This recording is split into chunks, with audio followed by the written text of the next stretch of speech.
তো ওয়েলকাম বন্ধুরা, আপনারা সবাই কেমন আছেন? আজকে আমি আবার একটা নতুন ভিডিও নিয়ে চলে এসেছি। আজকে আমি আলোচনা করব, যেমন আমরা আগের ভিডিওতে আলোচনা করেছিলাম যে পশ্চিমবঙ্গ সরকারের তরফ থেকে মাননীয়া মুখ্যমন্ত্রী মমতা ব্যানার্জির তরফ থেকে আসা যুবসাথীর ভ্যাকেন্সি বা যুবসাথীর যে প্রকল্প, সেই প্রকল্প নিয়ে আমি আলোচনা করেছিলাম। তো আজকে ঠিক পশ্চিমবঙ্গ সরকারের তরফ থেকে আসা আরেকটি প্রকল্প নিয়ে আমি আজ আলোচনা করব। আমার আগের ভিডিওটা না দেখে থাকেন তাহলে এখনই ডিসক্রিপশন বক্সে যান। সমস্ত কিছু ডিটেলসে সেই ভিডিওতে বলা আছে যে যুবসাথী অ্যাপ্লাই করবেন কীভাবে, কোথায় অ্যাপ্লাই করবেন এবং কোথায় জমা দেবেন, সমস্ত কিছু কিন্তু ডিটেলে বলা আছে। তো আজকে আমরা যেটা আলোচনা করব সেটা হচ্ছে ভূমিহীন, মানে হ্যাঁ বন্ধুরা, যাদের ভূমি নেই, যারা অন্যের জমিতে চাষ করে এবং অন্যের জমিতে চাষ করে নিজের জীবিকা নির্বাহ করে, তো তাদের জন্য সরকারের তরফ থেকে একটা বিশেষ দারুণ প্রকল্প নিয়ে চলে এসছে। আজকে আমরা সেই প্রকল্পটা নিয়ে আলোচনা করব। আর আমি আপনাদের সামনে পিডিএফটা দেখে দেখে একদম নিখুঁতভাবে আমি আপনাদের ডিটেলস বলবো, যেন আপনাদের কাছে কোনো মিস্টেক বা কোনো ভুল ইনফরমেশান না পৌঁছায়। ওই জন্যে আমি একটা পিডিএফ, যেটা সরকারের তরফ থেকে এসেছে, সেই পিডিএফ দেখে দেখে আমি আপনার সঙ্গে টোটাল ডিটেলসটা শেয়ার করব। তো অবশ্যই ভিডিওটা একদম প্রথম থেকে শেষ পর্যন্ত দেখুন, তবে যেয়ে কিন্তু আপনার কাছে সেটা ক্লিয়ার হবে। এবং এই ভিডিওতে আমি সমস্ত কিছু ডিটেলসভাবে আলোচনা করব। তো চলুন বেশি দেরি না করে ভিডিওটা শুরু করা যাক। এটা পিডিএফটাতে লেখা আছে, যেটা ভূমিহীন আর্থিক, মানে ভূমিহীন ক্ষেত মজুরদের জন্য বার্ষিক আর্থিক সহায়তা, মানে যাদের ভূমি নেই তাদের জন্য একটা বার্ষিক, মানে ইয়ারলি একটা সহায়তা পাবেন সরকারের তরফ থেকে। তো এই সরকারের তরফ থেকে যে প্রকল্পটি এসেছে সেটা সম্পর্কে আমি ডিটেলসভাবে আলোচনা করবো এখনই। তো যেমন এই প্রকল্পের যে প্রধান বৈশিষ্ট্য, সেই বৈশিষ্ট্যটা কি, এই প্রকল্পের অধীনে ক্ষেত মজুরেরা প্রাথমিকভাবে যারা জীবিকা নির্বাহের জন্য কৃষি এবং সংশ্লিষ্ট ক্ষেত্রের কার্যকলাপের উপর নির্ভরশীল, তাদের ব্যাংক অ্যাকাউন্টে সরাসরি সরকার 4,000 টাকা বার্ষিক আর্থিক সহায়তা প্রদান করবে। মানে বছরে আপনাকে 4,000 টাকা কিন্তু সরকার দেবে। এই অর্থ একবার রবি ফসলের মরশুমে এবং একবার খারিফ ফসলের মরশুমে কিন্তু দেওয়া হবে। মানে আপনাকে টোটাল দুটো কিস্তিতে কিন্তু টাকাটা দেওয়া হবে। একটা রবি ফসল যখন হয়, সেই রবি ফসলের সময় একবার টাকাটা পাবেন, আর একবার খরিফ ফসলের সময় টাকাটা পাবেন। তো দুভাবে আপনার টাকা, মানে 6 মাস পর পর কিন্তু আপনারা 2,000 টাকা করে আপনার অ্যাকাউন্টে সরাসরি পেয়ে যাবেন। যেটা আপনার ওয়ান টাইমে আসবে না, কিন্তু ইনস্টলমেন্টে আসবে। একবার 6 মাস পর একটা আসবে, আবার 6 মাস পর আপনার আর 2,000 টাকা পেয়ে যাবেন। তো এটা বন্ধুরা দুটো কিস্তিতে পাবেন, 2,000 টাকা করে প্রদান হবে। এবং এটার যে যোগ্যতা, সেই যোগ্যতা কি, এই স্কিমটি পশ্চিমবঙ্গের বাসিন্দা যারা থাকবে ক্ষেত মজুরদের জন্য, তাদের জন্য প্রযোজ্য হবে।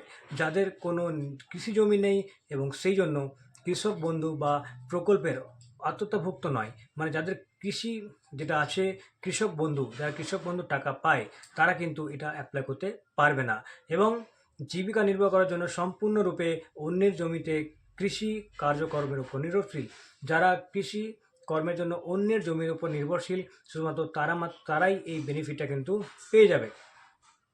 প্রকল্পের অধীনে তালিকাভুক্তর পদ্ধতি, মানে এবারে আপনার প্রকল্পের আপনার যে তালিকাভুক্ত পদ্ধতি, সেটা আপনার কি কি, যেমন ক্ষেত মজুরদের কাছ থেকে প্রয়োজনীয় নথি সহ আবেদনপত্র পাওয়ার পর ব্লকের সহ কৃষি আধিকারিকরা যাচাইকরণ এবং অনুমোদনের মাধ্যমে তালিকাভুক্ত করার জন্য প্রক্রিয়া করবে। এই কার্যকরের জন্য নিবেদিত পোর্টাল থাকবে। ক্ষেত মজুর জন্য কৃষক বন্ধু এবং প্রকল্পের তালিকাভুক্ত আবেদন শিবিরের মাধ্যমে করা হবে।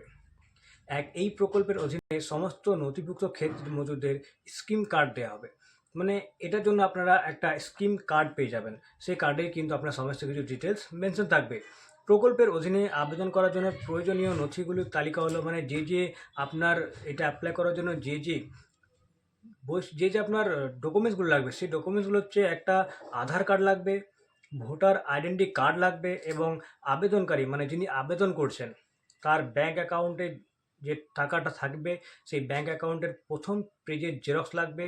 এবং মোবাইল নাম্বার আবেদনকারী ব্যাঙ্ক অ্যাকাউন্টের সাথে আর আধার কার্ডের সঙ্গে সংযুক্ত থাকবে। মানে আপনি যে মোবাইল নাম্বারটা ওখানে এন্টার করবেন বা যে মোবাইল নাম্বারটা ওখানে দেবেন, সেটা আপনার ব্যাঙ্ক অ্যাকাউন্ট এবং আধার কার্ড দুটোর সঙ্গে যেন যুক্ত থাকে।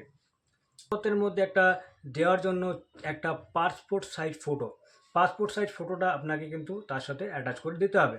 যেটা আপনার ব্যাকগ্রাউন্ড যে কোনো কালার হলেই হবে। কোনো বই, মানে কোনো জরুরি নেই যে সাদা বা ব্লুই করতে হবে, যে কোনো কালার আপনি করতে পারেন। তো তালিকাভুক্ত যেটা আছে, তালিকাভুক্তের পদ্ধতি, মানে এটা করবেন কিভাবে, এটা যে আপনি অ্যাপ্লাই করবেন, সেটা অ্যাপ্লাই করার পদ্ধতি কী ব্লক সহ কৃষি আধিকারিকরা দ্বারা আয়োজিত শিবিরে নির্ধারিত ফরম্যাট দ্বিভাষী আবেদনপত্র পাওয়া যাবে। মানে আপনার নিজের ব্লকে বা নিজের যে পঞ্চায়েত আছে সেখানে যেয়ে কিন্তু আপনারা এই ফর্মটিকে অবশ্যই কালেক্ট করতে পারেন। তাছাড়া আপনারা অনলাইন থেকেও ফর্মটি ডাউনলোড করতে পারেন। যদি আপনারা চান আমি আপনাদের ফর্মটি প্রোভাইড করব, তো আপনারা কমেন্টে অবশ্যই কমেন্ট করবেন, তাহলে আমি আমার কমেন্ট বক্সে এই ফর্মের যে পিডিএফ বা এই ফর্মের যে পিডিএফ লিঙ্ক সেটা আমি এখানে শেয়ার করে দেবো। তো আপনারা ইজিলি সেটাকে ডাউনলোড করে প্রিন্ট আউট করতে পারবেন। আর কি বলছে এটাতে, আবেদনকারীর সংশ্লিষ্ট ব্লকের সহকারী কৃষি আধিকারিকরা কর্তৃক আয়োজিত শিবিরে কর্তৃক ব্যক্তিগতভাবে উপস্থিত হতে হবে। মানে ব্লকের তারা একটা নির্দিষ্ট তারা ক্যাম্প দিয়ে দেবে এবং সেই ক্যাম্পের মধ্যেই যেয়ে পরে কিন্তু এই ফর্মটা আপনাকে জমা করতে হবে। তো এটার জন্য বন্ধুরা বিশেষ কোনো আপনার ডকুমেন্টস প্রয়োজন নেই। আপনার আধার কার্ড, ভোটার কার্ড এবং যে আপনার ফটো, সেই ফটো থাকতে হবে। এবং এদের সাথে আরও 2-4টা জিনিস অ্যাড হয়েছে, সেটা হচ্ছে আপনার আধার অথেন্টিকেশন একটা ফর্ম আছে। সেই ফর্মটাতে কিন্তু আপনাকে সাইন করতে হবে এবং সাইন করে সেখানে জমা করতে হবে। তো এই ছিল বন্ধুরা যে আপনার কৃষি বিভাগের যে আপনার প্রকল্প, সেই প্রকল্পের আপনার নির্দিষ্ট যেসব গুণগুলো, যে আপনার যেসব ডকুমেন্টস আপনার লাগবে এবং যেসব ডকুমেন্টস আপনাকে সাবমিট করতে হবে, সেসব ডকুমেন্টসগুলো আমি বলে দিলাম। এবং এটার কিন্তু অনলাইনে কোনো পোর্টাল নেই, এটা আপনি অনলাইনে ডাইরেক্ট বা অনলাইনে কোনো রকমভাবেই এটা অ্যাপ্লাই করতে পারবে না। এটা কিন্তু সরাসরি ব্লকে বা মিউনিসিপ্যালিটিতে যেয়েই কিন্তু এটা অ্যাপ্লাই করতে পারবেন। ঠিক আছে? তো ভিডিওটা যদি তোমাদের ভালো লেগে থাকে বা ভিডিওটা যদি আপনাদের ভালো লেগে থাকে, অবশ্যই ভিডিওটা একটা লাইক করবেন, চ্যানেলটিকে শেয়ার করবেন এবং চ্যানেলটিকে সাবস্ক্রাইব করবেন। আর যদি তোমরা ফেসবুক থেকে দেখে থাকো তো পেজটিকে অবশ্যই ফলো করে দাও এবং ফলো করার সাথে যারা এটা সম্পর্কে জানে না তাদেরকে ভিডিওটা শেয়ার করে দাও, যেন তারাও এই ভিডিওটা দেখে এবং এটার মাধ্যমে তারা বেনিফিট পায়। তো আশা করছি ভিডিওটা ভালো লেগেছে।